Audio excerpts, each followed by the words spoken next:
Hello, everyone, and welcome to the 17th episode of the Exploring Anti-Natalism Podcast, a podcast all about the subject of anti-natalism created by anti-natalists. My name is Amanda Oldfan-Sukanik, also known as Forever Wolf Films on YouTube, and today I'm speaking with the author of the recently published book, History of Anti-Natalism: How Philosophy Has Changed the Question of Procreation, Kateřina Lochmanová.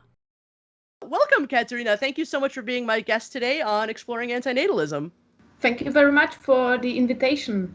Yes, absolutely. Let me start out by asking you just some basic questions about yourself. In your words, who is Kateřina Lochmanová? I think I'm just an average PhD student at the University of Ostrava in the Czech Republic. And as you probably already realized, English is not my native language, so it probably won't be the best possible. But I'm just doing my best. You sound great. Maybe some academics could know me because of some of my articles on German philosopher Gottfried Wilhelm Leibniz, but also on some other subjects in philosophy and the ethics, which is the reason why we are just here. Okay, fantastic. No, that's great. How did you become interested in the subject of antinatalism? I began to be interested a few years ago when I realized the reason or why I was brought to the world. So it made me a bit. I was a bit surprised about it, or a bit disappointed, maybe, by the reasons. And so I just got interested. I thought it's very interesting when somebody says that the parents don't just have the right to bring you into the world. Right, exactly. Okay, and do you yourself identify as an antinatalist? And I know you spoke a little bit about this already, but if so, why are you an antinatalist? I can say I'm just an antinatalist. But because I think human life, not only human, but just life in general, to live means to suffer. And I think that people should stop procreating. And I personally don't have any children just because of these reasons, even if maybe there are some pressures which maybe could, or I just can't say it with 100% sureness, but up to now I'm antinatalist in any meaning of this word. Okay, fantastic. Yes, and I do appreciate those pressures that are put on us, especially as women, to procreate. Antinatalism as a word hasn't been around for a very long time. It was really only, coined as a philosophical term around 2006.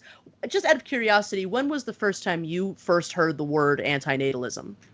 Yeah, it was when I heard a friend of mine who was speaking about a book he is now reading.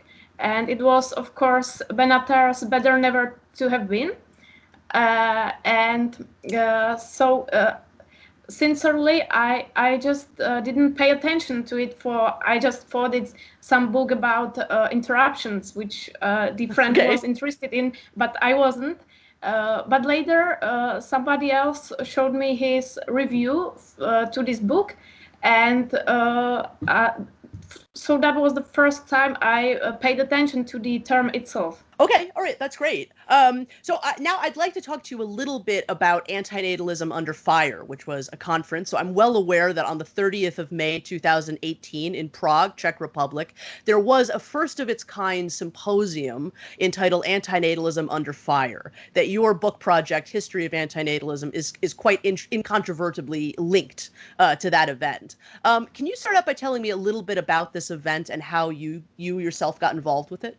I think people sometimes a bit overestimate my connection with this event, because I was just a co-organizer.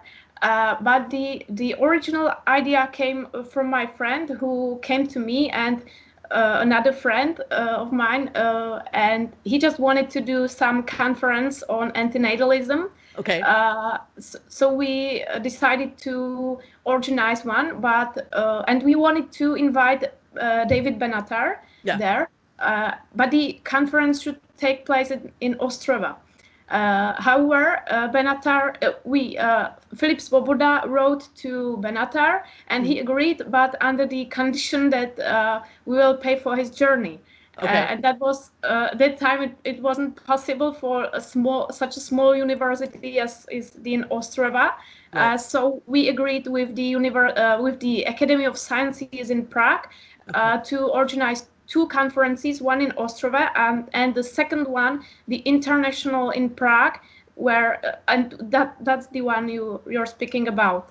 Okay, and did the other one ever happen, or the first Ostrava? One, Ostrava, yeah. It happened, but it was only in Czech for Czech people, just a small event. I see. Okay, I didn't know that. Okay, very interesting. I wish I could have attended either of them, even if I couldn't understand the other one. But yes, I was delighted to hear the news about it and to hear from people that were there. I certainly know people that attended and that enjoyed it very much. Just out of curiosity, why the title Anti-Natalism Under Fire? Yeah, the title wasn't my invention. It was from another co-organizer from our university, which was Vlastimil Vohanka.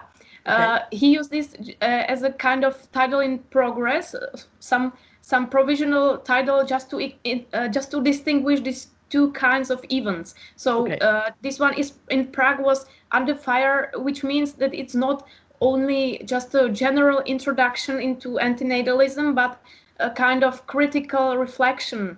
Okay, excellent. Yeah, that makes perfect sense.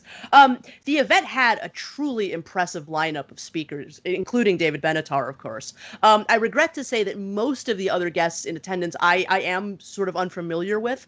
What can you tell me about some of the other guests that presented their ideas that day at Antinatalism Under Fire? There is a big problem because I rather arranged the conference in Ostrava, so the conference in Prague, I was connected with that rather in the way that I was arranging, I was booking their accommodation at the most. Okay. So I also didn't know most of the names of the people who attended. But maybe I could choose one name, which was Vohanka's famous speaker, that is Ido Landau, who's not just critical to antinatalism expressly, but his optimism is so in such a big opposition to Benatar's ideas. So it was a great opportunity to hear these two in contrast. Yeah, because it's sometimes very difficult to hear people that will give the opposing view, and so that's excellent. I'm unfamiliar with that person, but I'd be very interested in reading more about their arguments. Were there other guests in mind that were unable to attend? I don't remember. I know that there were some key speakers who just couldn't come, but that's I just forget. I only remember Piotr Miroň wrote to me that he's not able to come, but I don't know whether he wanted to attend or to be just a spectator. Okay, I see. Okay, well, that would have been very interesting. I know Piotr very well.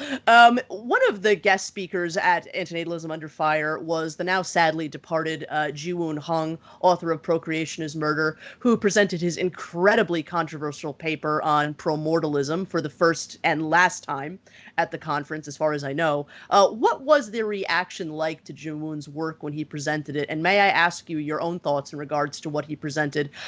There are some that feel his work does not, in fact, correlate to antinatalism or the Benatar's asymmetry at all, and others that feel it absolutely does. What do you think? Unfortunately, all people who I was discussing his contribution with, they told that they just couldn't clearly understand his English.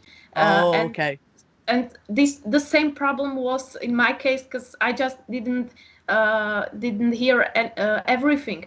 But of course, I read parts of his book Procreation is Murder, which I definitely agree with. I think it's there are some strong arguments, and but the most problematic is his position of promortalism, which is just I think it's just one possibility which antinatalists could pronounce, because you can of course you always could kill yourself, but you also could try to improve your life and the life of the lives of the others, or you can just choose the polyanism, just to don't care about it anyway. So I think his position is just it's not necessary. It's not a natural conclusion of antinatalism. Okay, yeah, I appreciate your thoughts on that very much. Though I know photography was not allowed primarily at the request of David Benatar, who of course wishes to maintain his anonymity. Were there parts of the conference that were at least audio recorded, and if so, is there any possibility that audio might be released at some point? I already read this or got this question from or this requirement from Piotr Miron, who just wasn't able to attend. So I asked Benatar personally by email, but he said it would make him a bit unpleasure. So I promised him that there will be no audio records even. So we just don't have anything like it. And I was a bit afraid, especially because after the conference in Prague, we arranged a lecture by Benatar in Ostrava, a single lecture, and I was very afraid what to do if anybody would like to record him despite. What would he do? How would we solve this situation? But fortunately, it didn't happen. Yeah, it's a very tricky situation. Like so far, everybody that's had him as a guest and people that have come, they've remained very respectful. When I know that he's going to be speaking somewhere on antinatalism, I typically put up a video on my YouTube channel, and I always say, like, don't be a jerk, don't record Benatar, like, help him maintain his anonymity. But yes, I understand, like, that worry of somebody breaching that verbal contract. So interesting. Did you encounter any problems trying to organize an event featuring such a controversial topic as antinatalism? What were some of the obstacles you faced, if any? Of course, there were many obstacles, especially in the communication of two completely maybe different institutions or independent institutions. And this was problem not only when I was booking for accommodation in a hotel which was already full, because I somehow got all required information too late to be able to work with them. And the problem was with Benatar's lesson in Ostrava, the subsequent lecture in Ostrava, because he had to get quickly from Prague to Ostrava by train, and as usually the train was delayed, so he came a bit late to the lecture, and at the end he had to get out earlier than it was planned. But then we waited for 30 minutes for the next train, which was delayed as well. So it was just without purpose. We had to cut it short, but without purpose. And the biggest problem for me was because the computer in the lecture, in the class, didn't work somehow, and the ID specialist was already out. So Benatar had to get by without any presentation, but he just managed it. A lot of stress, I can imagine, trying to put something like that together. No doubt. Is an event such as antinatalism under fire something you would wish to try again, to do again in the future? Have you had enough? Maybe you wouldn't believe me, but after the conference ended, I was very disappointed or very sad because I already knew that I will never repeat it again. Because I don't want. I already knew that I don't want to research in antinatalism in full time, just spend all my days doing such pessimistic, such depressive topic. It was just I knew I'm just not able to do it. That's fair enough. That's fair enough. I remember well that before the event happened, there had been a call for papers to be submitted, and that those papers were to be collected and released as an exclusive monograph at the event. If I'm not mistaken, however, the originally planned monograph was not in fact released at the conference itself. Can you tell me a little bit about exactly how what happened with this monograph project, and perhaps how it eventually became the book History of Antinatalism that we will soon be discussing today? Yeah, that was my very naive idea to release it so quickly, and many told me it's impossible. And now I must grant that I must confess that they were definitely true. There were many problems when writing the book, especially. We just wanted to collect it from the contributions at the first conference in Ostrava, but we didn't get enough contributions, so we had to write a new call for papers for the English, for the foreigners, and so on. And there were many other problems, so it just wasn't in our powers to do it so quickly. Bit of a nightmare trying to get it all coordinated, I can imagine.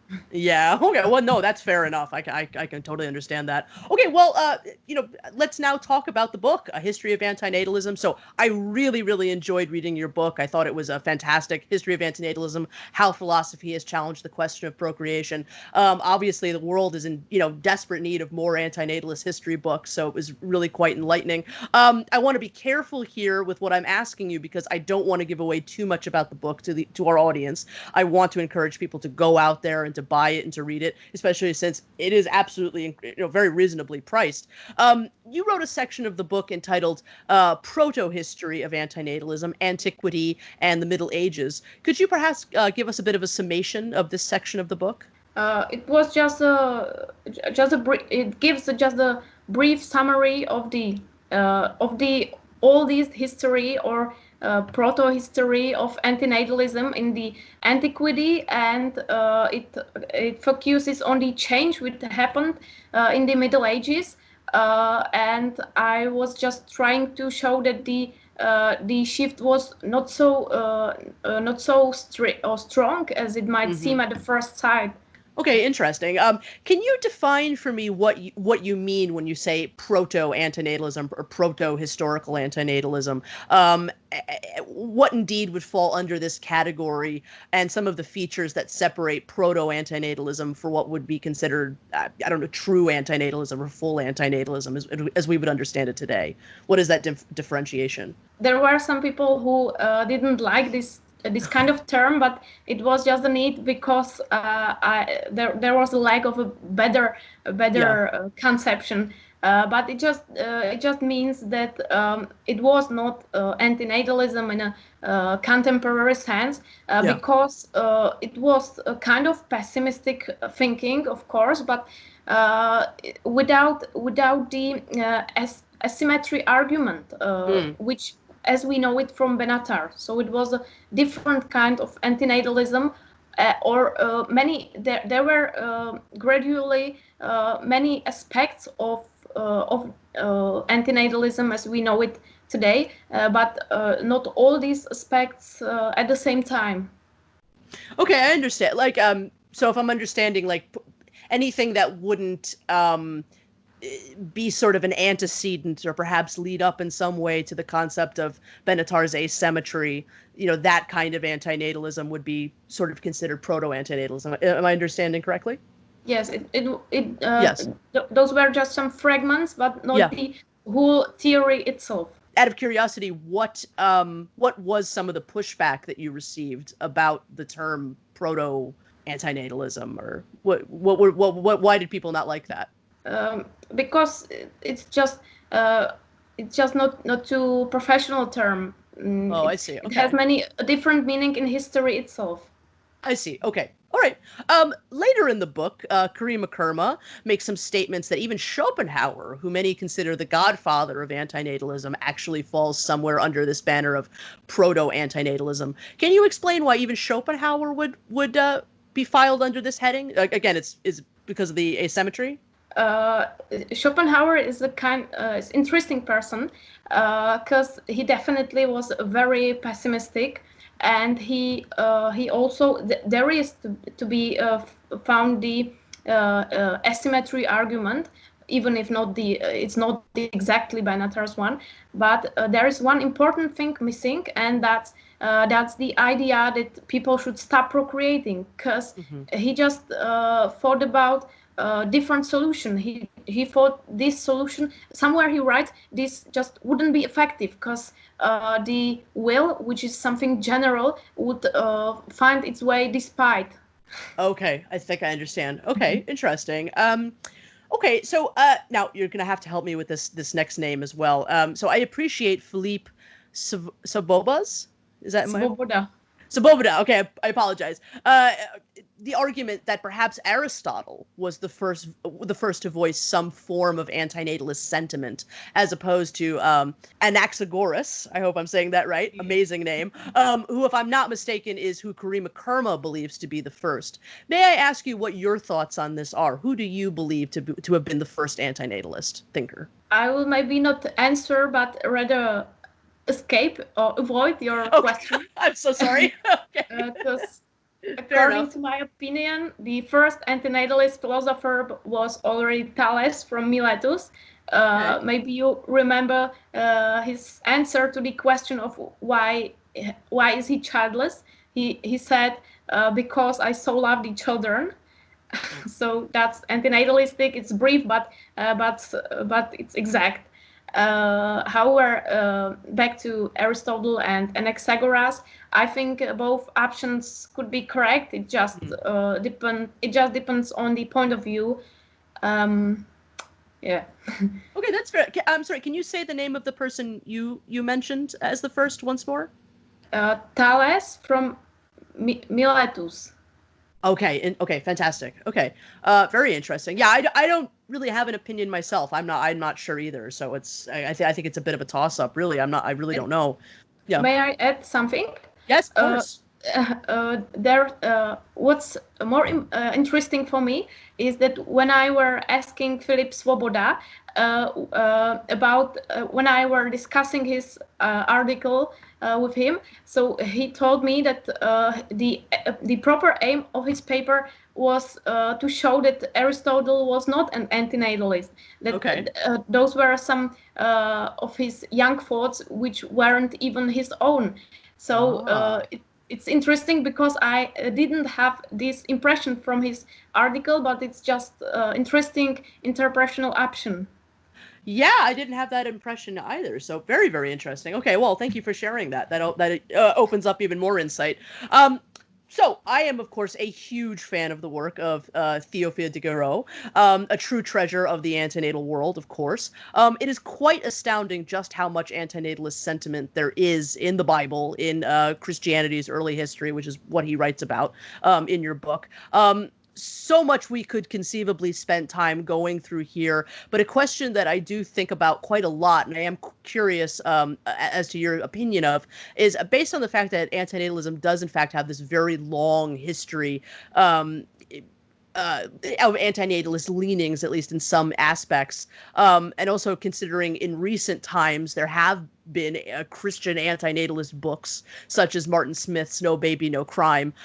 Do you see a possible future for any kind of like a modern, Christian antinatalism to rise? Even though I would certainly say most modern antinatalism is quite often highlighted by, rather extremely strict atheism. Do you see that as a possibility at all? I don't think so. I definitely don't think that antinatalism and religious view is something which could be separated, or it could be separated, but it's not something which should be separated. I just think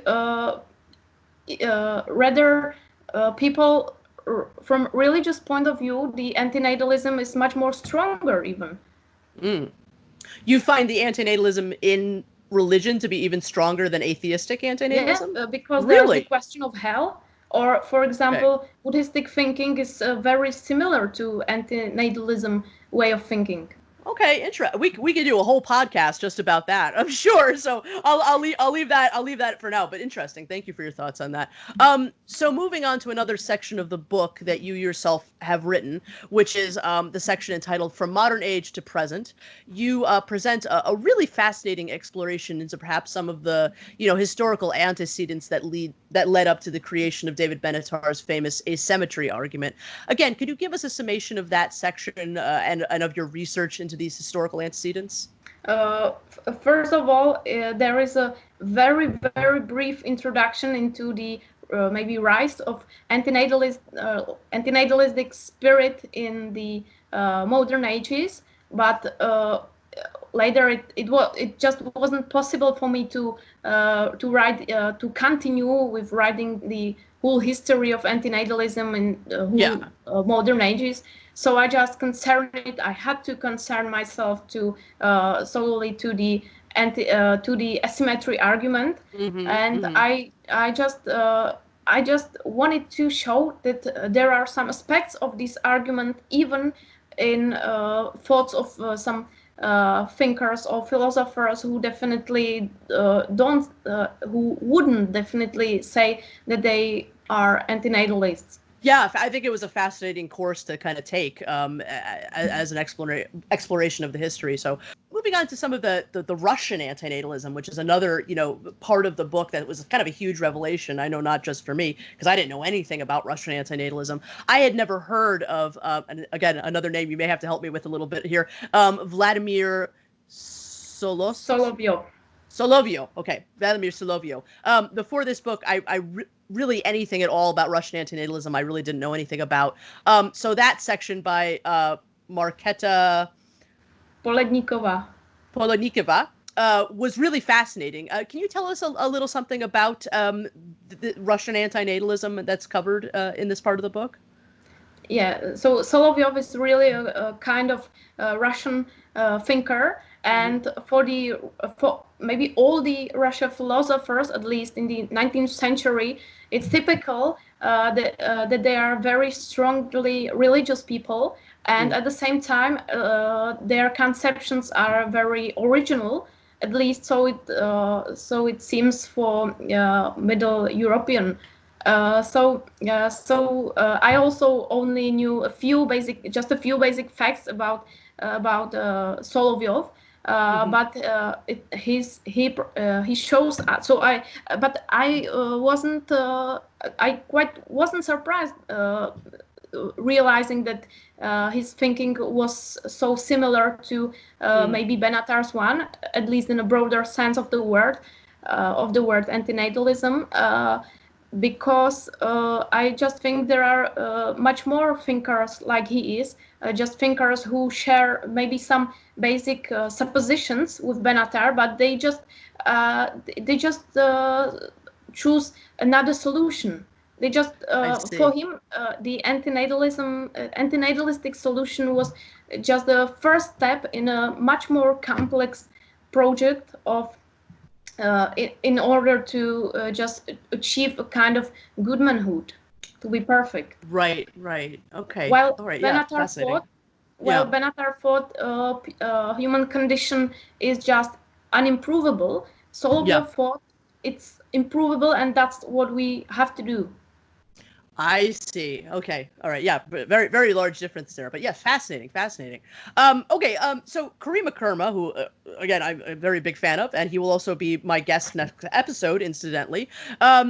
Also, has a truly illuminating paper in the book on a man who sometimes went by the name of Kernig, with his neo-nihilism, as he called it, who really is now believed to have been the first person in more modern times to have articulated an anti-natalist stance that is, more recognizable as the anti-natalism that we, know and love today.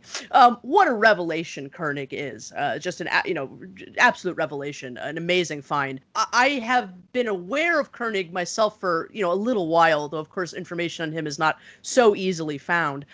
For those of our audience who are new to that name, who was Kernig, and what made his work a more realized form of antinatalism that had previously been created at that point? Kernig is really a difficult figure because we only know some few facts about him. For example, Kerma writes that he probably was a medical doctor, but if you look to his arguments, so you realize that that's just his speculation. So we don't know much about him, but what we know is that that's probably the first philosopher, first thinker who devoted a whole book to the idea of human extinction, of how to stop procreate, and as you already know, even Schopenhauer didn't do it. So this one was probably really the first antinatalist at all. Yeah, I think so too. I think very possibly, at least that's been found so far. So again, an incredible find. Moving on to that subject of extinction leads us into our next question quite well. Can you speak a little bit about what effect the eventual concept of extinction had on the history of antinatalism? I know at various points in the book it's remarked on that some forms of antinatalism that could be considered more of a, proto-AN, proto-antinatalist variety really couldn't quite conceive of extinction because of the time in history in which they occurred. The concept of extinction was just sort of not as realized. But once that became part of the antinatal, world, that was really sort of a game changer. Any thoughts at all on this sort of extraordinary shift in antinatalist thinking that took place because of the introduction of extinction as part of the idea?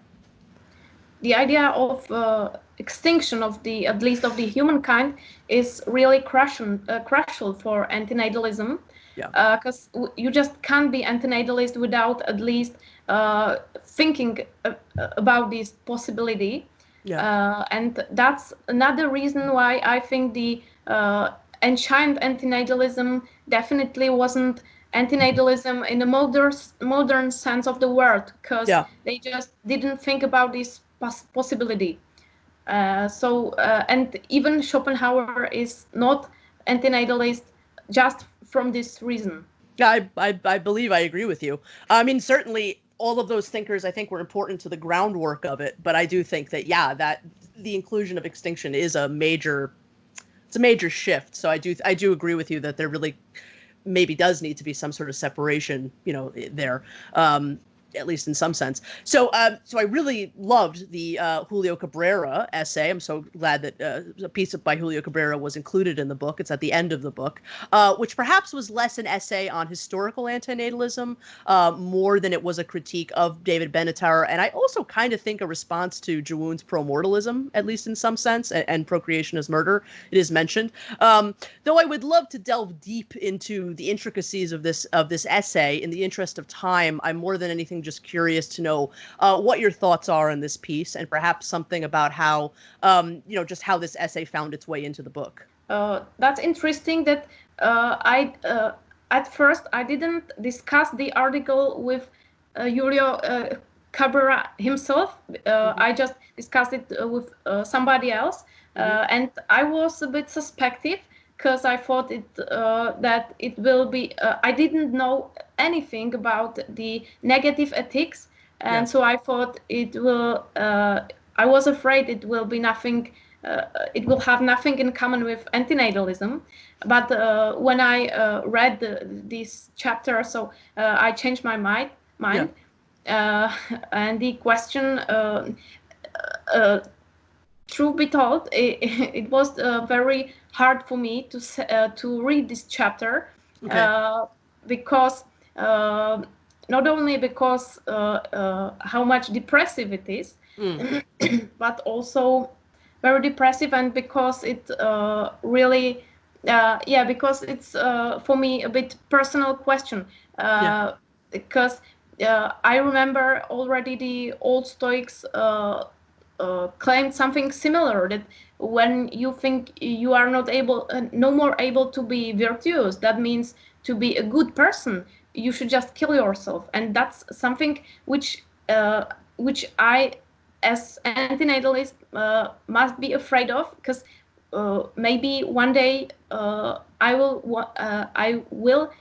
want to have a child, and so in this case I should just kill myself. But it's something impossible to do it just from these rational ethical reasons. It's easy to kill yourself when you are just emotionally, you feel bad, but you probably can't do it just from these rational reasons. So the question is still open for me, and very problematic and very depressive. It's something I just, as an editor, I had to read it many times, but even if the article was from the academic point of view, it was a good article, but it was very hard to read it, and I'm glad that it's already behind me. I understand. Okay, interesting. I didn't pick up on. I don't think he was saying that you should kill yourself if you're not an antinatalist, or that if you have a child you should kill yourself. I didn't take. That wasn't my takeaway from the article, but no, those are some very interesting thoughts on it. Okay, well, we'll move on from there. Just out of curiosity, how did Théophile Diderot and Julio Cabrera and Karima Kerma become involved with the book? All the foreigners got to the book just based on the second call for papers after the first from the conference in Ostrava. And there is one more foreigner who is from Slovakia, which is almost the same as the Czech Republic. And there is one more Czech who also responded to the second call for papers. Okay, interesting, fascinating. Though History of Antinatalism does a great job covering some really important elements of antinatalist history and reveals, so many parts of antinatalist history that a lot of us are not familiar with, it certainly does not cover everything. May I ask if there are any plans at any point to extend the book further to include, more of the history, even perhaps some of its more modern iterations? There were no plans of this kind, because we just wanted to write some monography as a conference proceedings. So we just collected the articles, and then we were thinking about how to give some sense to the articles together. And and as you probably realized, most of them were on the history. So and because I so loved the history, so we just decided to focus on the history of antinatalism. Okay, well, wonderful. The book hasn't been out very long, really, perhaps a few months at most. What have been the reactions so far to the book? I got some emails in order to thank me for it, because even if it definitely was not only my job, it wasn't only I who got these emails. For example, Piotr Miroň wrote me that one of his friends is just disappointed that he didn't catch to reply to our book in his article, and but the only public response to it is up to now just are your videos. So thank you very much for the promotion. Of course. It's great for us. Yeah, of course. It's my pleasure. Thank you so much for doing the interview. Absolutely. Incidentally, are there any plans currently to have this work translated into other languages? Is that something that you'd like to see happen? there were no plans to translate it just because I don't think it's necessary. It's in English, and that's world language, international language, so it wouldn't be too effective to translate it just because of few people who can't read in English. And from the same reasons, I don't think anybody else would do it instead of us. Yeah. I actually have to disagree with you there, because there are some really massive, online communities, based in Lebanon and Egypt. So there's some of the largest antinatalist communities collected sort of anywhere in the world, certainly on the internet. And I actually do think there'd be a lot of interest to, say, have the book translated into Arabic. And other languages too, like, as it's the antinatalism is growing and building. I do think more people in that speak other languages would have a great interest in it. So maybe something to think about for the future. But that perfectly segues us to a sort of a brief discussion of the future of antinatalism. So we've talked a lot about the past, and I'm just sort of curious to ask you a couple of questions about what you think about the future of antinatalism, and what that future will look like, is a subject that I'm sure you and I could discuss for many days, weeks, months, years. So I'll attempt to keep this section to just, 2 questions. What, in your opinion, does the future of antinatalism look like? Do you see any giant shifts in antinatalist thinking on the horizon? What are your thoughts? I think there will be no antinatalism needed in the future, because I just think the humankind will extinct, but not based on antinatalistic ideas, but just because the environment is already so polluted that, for example, it will take no longer than 50 years until all insects will die out. So how could we live without them? So I think we have not so many time as we thought we do. Yeah, you may absolutely be correct. I mean, that's a real possibility, and so many people are not procreating even without antinatalism. So there's a very good possibility with that. Yeah, very interesting. One element of antinatalist thinking that has indeed shifted a lot in the last 10 to 12 years or so, starting perhaps with David Benatar, but quite bolstered by antinatalism originating in other mediums like video, and culminating perhaps in ephilism, is the idea that antinatalism should not just apply to human life, but in fact to all sentient life. Essentially, that antinatalism, in effect, is and should be making, a biological argument that we are all creatures of the same DNA molecule, all able to experience negative sensations and suffering, and therefore that, all sentience is a prison, and that sentience needs to be, it says a prison that sentience needs to be freed from. I'm curious not only on your personal thoughts in regards to this shift, but I'm curious to know if there are any historical antecedents that support this newer form of antinatalism that you know of. The closest that I've come to finding, anything even remotely that resembles it is perhaps the work of al-Ma'ari, which of course is, is still, wildly different from this. So what are your thoughts on that? There are, of course, many predecessors of this idea, because in all those people who just weren't indifferent to animal suffering. Mm-hmm. For example, in antiquity, Pythagoras, but many others as well. Mm-hmm. But I think the real father of this idea is Peter Singer, who with his anti-speciesism. Mm-hmm. And I think this idea is definitely crucial for antinatalism, because we are definitely not the only kind of sentient beings, at least at this earth. But there is a big problem, because it's quite easy to persuade, for example, your neighbor to stop procreating. But how do you want to persuade your dog just to stop procreating? That's where it gets tricky.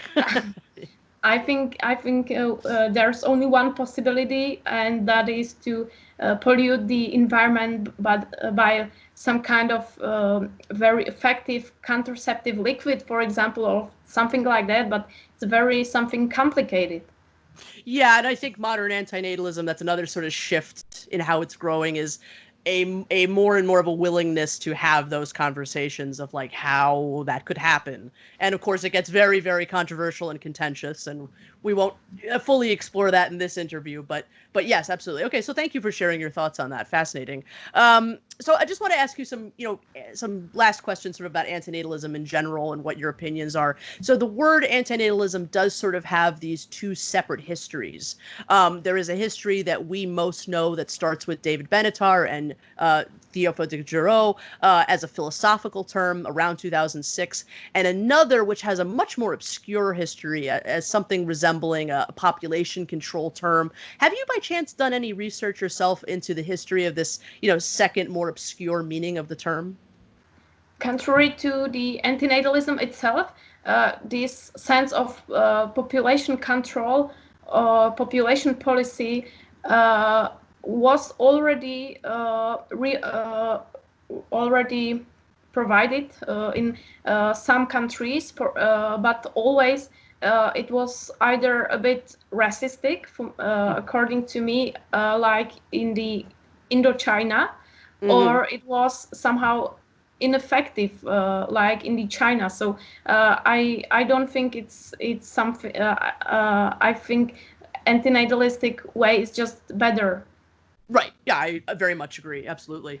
It's interesting when that second usage of the term pops up, though, and I never, it's just a very interesting sort of obscure mini history in and of itself. An odd question, perhaps, but do you think, or have you seen any evidence of perhaps other words, that may have existed at some point, now most extinct or mostly extinct, perhaps in other languages that were previously used to describe the antinatalist position in some form? Have you seen any evidence of that?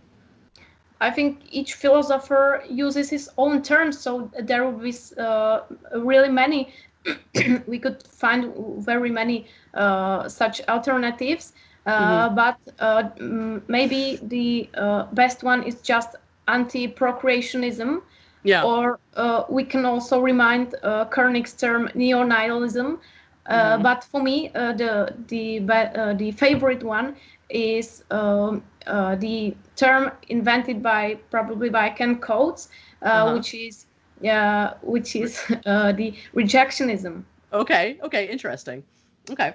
Yeah, that's always a very contentious, subject in and of itself, is what should we really call ourselves? Are these terms, perfect or not perfect, too imperfect? Should we get rid of them? Should we call ourselves something else? It's always a very interesting conversation. I'm always interested in finding out how antinatalism is existing in different parts of the world. What is antinatalism like in the Czech Republic? Is there anything at all like an antinatalist community? Does the Czech Republic, well, you talked a little bit about this in the book, I'm sure, but what is the history of antinatalism in the Czech Republic, just in simple terms? In the Czech Republic, there is a very low birth rate, so it's not so big problem as, for example, in Africa, where Benatar comes from. And however, the most radical, there are the voluntarily childless people who have their group on Facebook. They are very radical, and I just don't like them too much because they seem to me to be very selfish. Their reasons are just different than my ones. Then there are few academics who are interested in the problematic, but I just don't. I usually don't chance on people who would really do it not only in theory but also in practice. Have children because they are antinatalist. Okay. All right. Interesting. Okay. Thank you for that. Considering what you know about antinatalist thinking in the long since past, what would you say have been the biggest factors in preventing antinatalism, from gaining ground in the world? Like, what's taken it so long? It seems like in the last 10 years, 12 years, things have kind of blown up. But, why now? What's taken so long? I think there are at least three main reasons. The first is that the position is a very extreme one, and people just in general don't like anything which seems to be too extreme. It's just natural. The second reason could be because they just don't want to hear the truth. For example, if we remind the disaster in Chernobyl, so nobody wanted to hear the truth. That's very very complicated, and neither I do. Often I also don't want to hear the truth. And the third reason we could call a biological one, because there is a strong biological need to preserve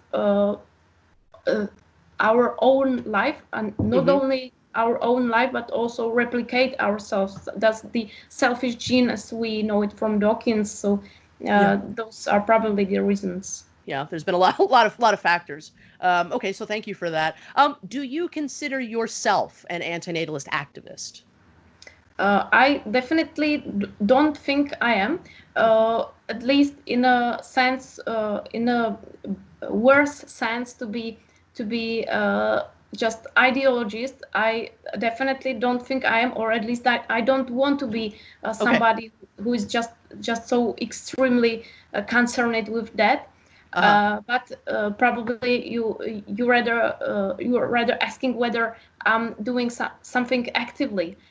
So I don't think I'm activist even in the second sense of the word, because I only wrote thesis, one paper, and I edited one book on antinatalism. I coordinate the conferences, but that's all.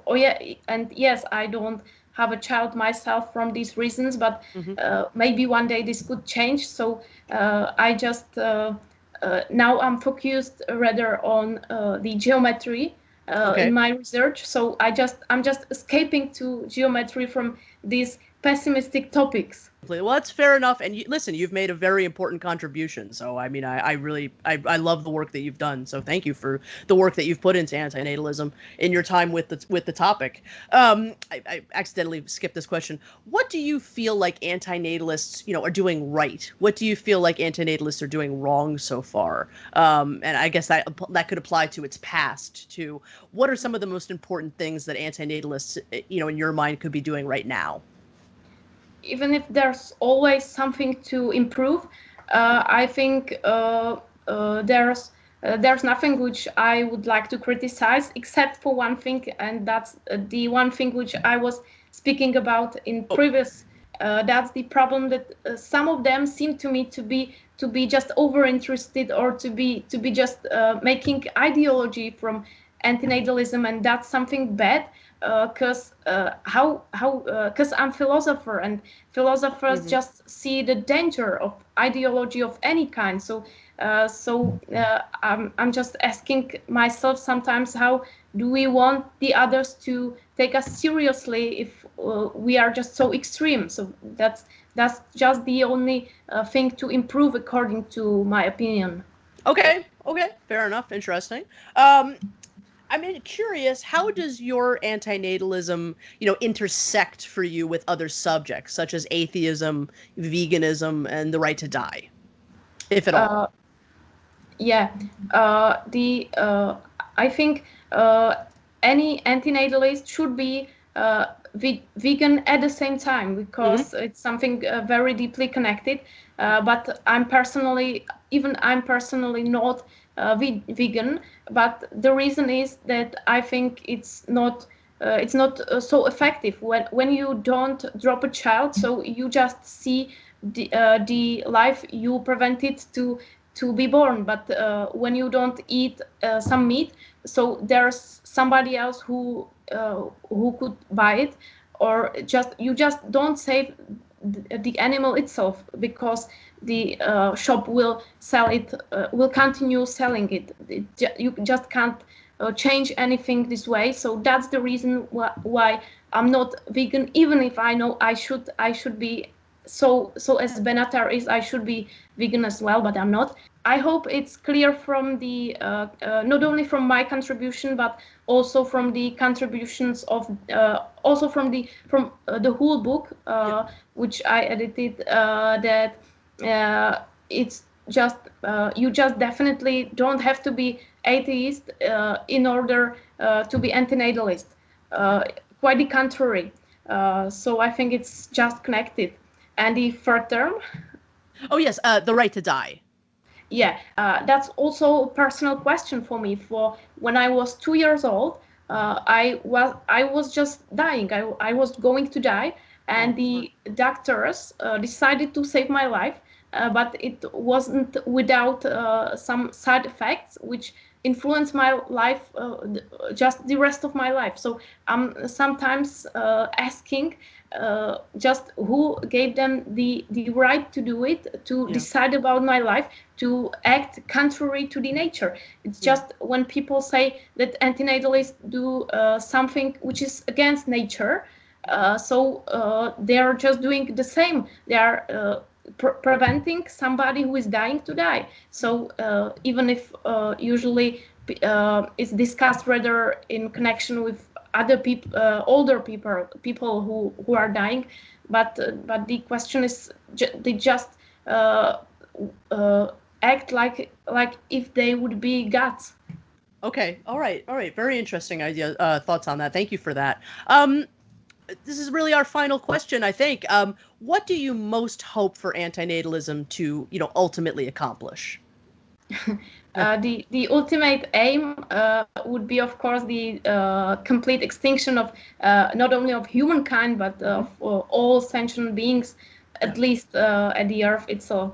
But that's somehow unrealistic.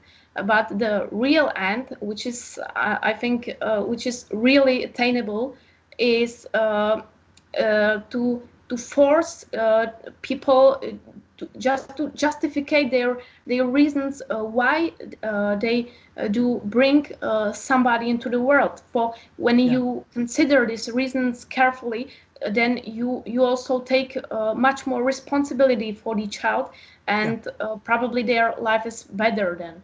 So that's the ultimate aim, which we should maybe focus ourselves to manage.